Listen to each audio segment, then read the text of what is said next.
Hello and welcome to Re-enthused. Today we are taking a look at the Atari 800 XL.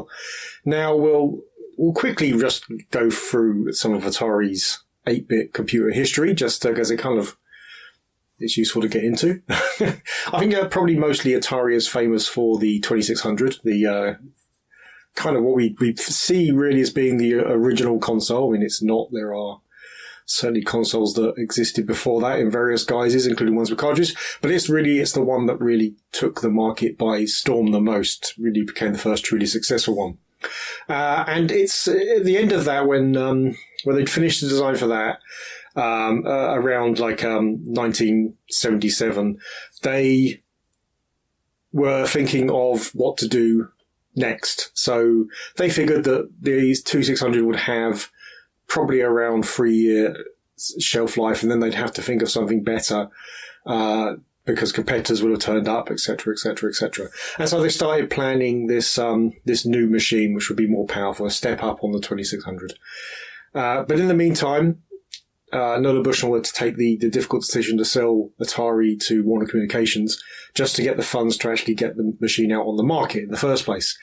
And so once that happened, and obviously Warner started to look at Atari's plans the plans of the new company that it owned, and Ray Kassir, the new CEO of Warner, found this idea of this new machine. Now, what Ray wanted was he wanted a machine that would compete with Apple, and so he looked at these specs and he thought, well, that's almost what we need to make a machine that competes with Apple.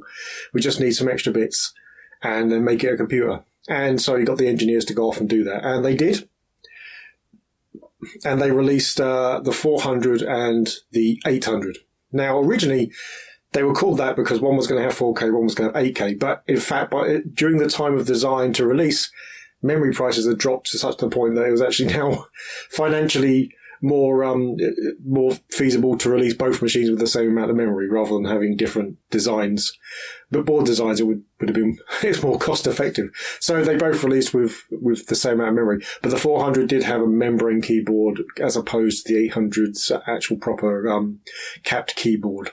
So they released, but they were still having some stiff competition in the market.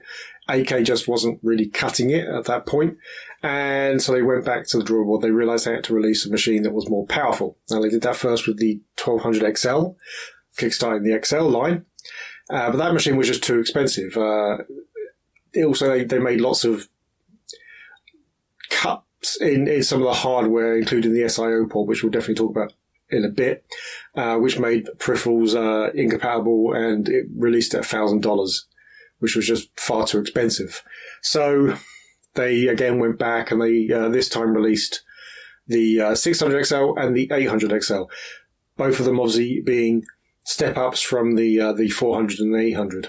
And those machines were the ones that really hit the market the best. The 800 XL specifically being the one that was easily the most successful for Atari. Now, after that, once Jack Tramiel took over Atari, he basically then did another release of those machines as the XE line. They were largely unchanged. They're just cost-effective changes and a few improvements here and there, but design changes as well, obviously. But basically the same machines until they moved on again to the 16-bit era. But that's later. But it is the 800 XL that we're looking at, and as I said, it was the most successful of these machines that Atari released. Sold over most of the world, and was it sold in fairly good numbers. Weird enough, it's actually the first machine I owned, except the one I had didn't work because we got it from Rumbelows, which if you're of an age in England, you kind of know about Rumbelows. But that didn't work, so we ended up going back, and in fact, the first machine I actually used was a Sinclair Spectrum because that's what I got next. I did then later on get another 800 XL, working one this time, and it's a good machine. It really is. It's we'll see some of the games later on. It had some good insides, and it did a good job. But yeah, it didn't really compete that well against the rest of the market, unfortunately. Anyway, let's take a little look at the machine. We'll talk about it, and then we'll try some games. See you in a bit. So here we are with the Atari 800 XL. It's a nice looking machine. Nice white motif and a sort of almost a blacky brown colour.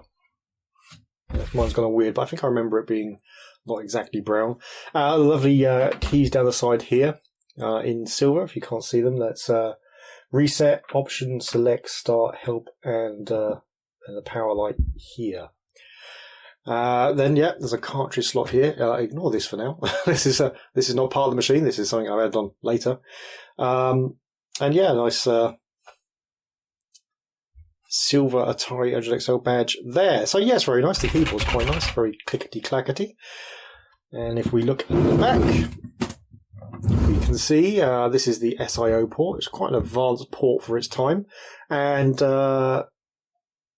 this was used to connect all manner of things, including, as you can see, this thing here, which is an SD Drive Max, which is a kind of open source hard drive tape mechanism replacement tool, which connects in here, because this normally would have held disk drives and tape drives. There's a parallel bus here, which allowed even more expandability, including there was a kind of an add-on station which added extra ports and things onto the Atari, and that was on there. There's a monitor port there for a better picture, RF port here for a worse picture, and over here the power lead, which is a different pin out to that, which is good. And a nice big chunky... I'm missing that one. There's the powered in, and a nice big chunky power switch there. And then the only other side which has got anything in it is this side with two Atari style, obviously, joystick ports. So there you go. Nice machine, really. Based on a 6502 processor by MOS Technologies. The same, obviously, as many other machines, including the Commodore 64. It did use a slightly modified version eventually, the 6502C, but it's not that modified really.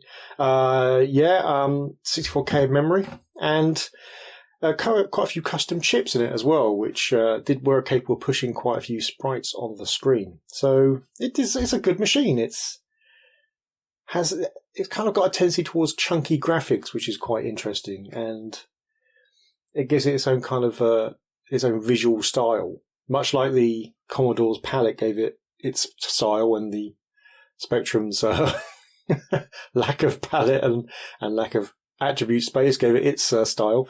This one really has like kind of the chunky graphic style, and it's very nice. It's got a very nice sound to it as well. It's on the music is really good, and it's something I definitely forgot about this. I've been using it, and when I finally got another one, third one, really, and try out, and it has its own. It's got its own style, but it's a genuinely good machine. Right. Well, that's all we can really say about the hardware. So let's go and take a look at some games.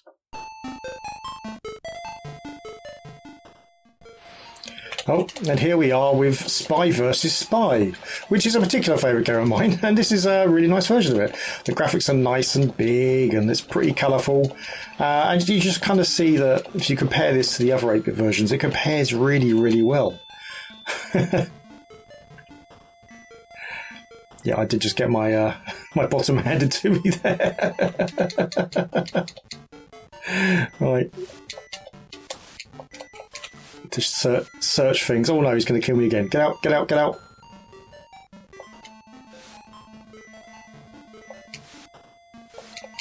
So yeah, if you haven't played Spy vs. Spy before, the idea is you have to find parts to get plans and stuff and escape in a plane. It's an interesting game. You can set traps for the opposing player and what have you, and they'll just kill them like that. It's a really good game. You should just play it. You really should. And again, a particular favourite of mine. But yeah, it's very nice on the and you can see the black player is about to succeed. There he goes. He's got the plans. He's got the plane, and now he's off. The Atari version, though, is very, very well done. Very nice. It's colourful. It's fast. It's got good music. So here we are with Bruce Lee. Bruce Lee, again, is another one of my favourite game of mine, especially on the Spectrum. But the Atari version is even better. It's got really nice graphics. Well, compared to the other 8-bit versions. But also the computer characters are much, much harder to fight against than on the other versions. Ooh.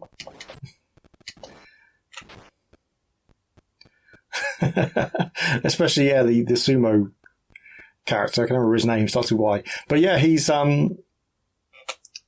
particularly hard to deal with. But yeah, it's just really nice. Again, it moves quite quickly. It's not as floaty on jumping as some of the versions. And it has all the features of all the other versions as well, which is good because a few versions are missing some. But yeah. But also, the difficulty is a little bit higher because like some of the characters are harder to beat than on other versions. But also a good game and a very, very good version on the Atari. Although I don't think they climb ladders. I think there's a few versions where the enemies don't climb ladders. And this is one of them, which is slightly odd. But I guess you kind of make up for it with the overall increased difficulty. Which is especially noticeable on later levels.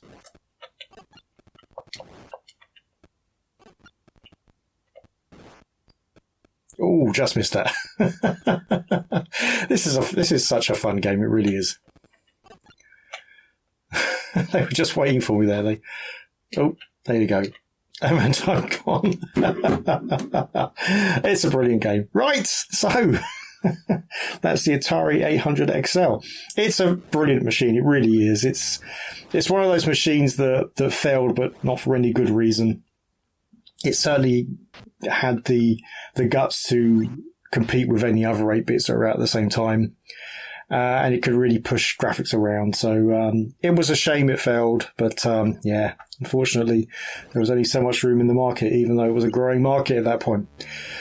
Yeah, the prices for these are starting to really, really go up, I've noticed. I got mine as a broken one, so I got it slightly cheaper. But I have noticed they're going for just over the £100 mark, which is slightly insane for a machine of its era. But yeah. The other machines are even worse. The 600 XL, the cut down version, goes for even more. And the 1200 XL, if you can find one, is really expensive. Well. But no, a fantastic machine. If you can get one, I do recommend it. The S-Drive Max is, like I said, is open source. If I remember, I'll include the link to it in the below. It's quite cheap to make. The screen is the most expensive thing. It's about £12-ish on eBay. Other than that, you just need an Arduino, which are cheap enough to get. If you're like me, you've got several of them just lying around. And you need to 3D print a connector or cut open an existing SIO connector. But other than that, it's quite easy to knock up and well worth it. Right. Thanks for watching. If you enjoyed the video, please hit like. If you really enjoyed the video, please hit subscribe. If you didn't enjoy the video or you have something else to say, then please leave it in the comments below. See you next time.